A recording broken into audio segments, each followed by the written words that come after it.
when you found out you were in the Writers Hall of Fame, I believe you were picking up a rotisserie chicken at the grocery store when you found out. Tell me a little bit about that story and what that honor means to you.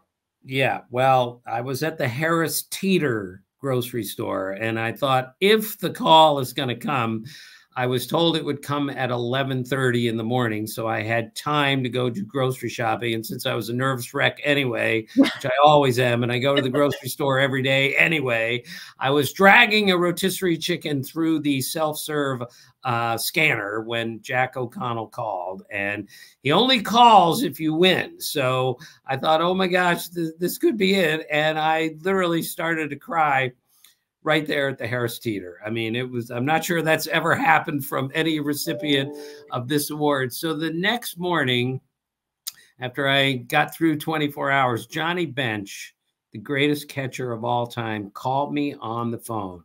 And Jesse said, Tim, it's Johnny Bench. I just wanted to welcome you to the club. You're one of us now. So I'm thinking, I told him, Johnny, come on. I'm not one of you. I'm not one of them. I'm a writer. You're players. There's a real big difference there.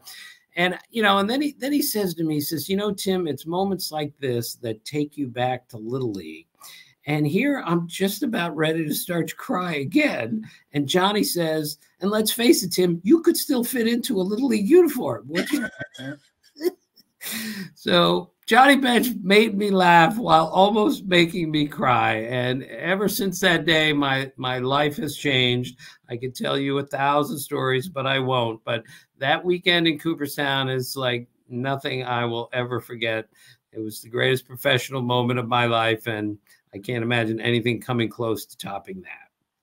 But it's also kind of cool just from a journalistic perspective where a guy who played the game is saying, no, you're part of this category. Yes, he played and you wrote about the game, but for him to accept you as a member of we're all on the same playing field, pun intended, that must have felt really awesome. Yeah. So we went after I made my speech, which I almost didn't make it through, even though it was okay in the end. I was as nervous as I've ever been in my life doing anything. I was terrified, and I practiced it out loud 200 times. So wow. I didn't foul it up. Point is, after I made my speech, the same Johnny Bench sees me in the lobby of the Otesaga Hotel.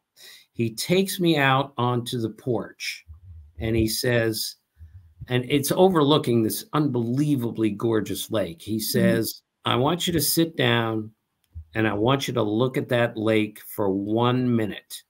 I don't want you to say a word.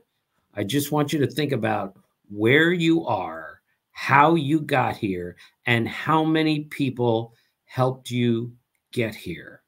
And I looked at that lake with me and the greatest catcher of all time sitting side by side, and I teared up again because he took the time to take me out there. That was his way of saying, now you are here. He does this with all the Hall of Fame players. Every time a new one gets in, he has them do the same thing. This time he did it for a writer, and I still get choked up thinking about that.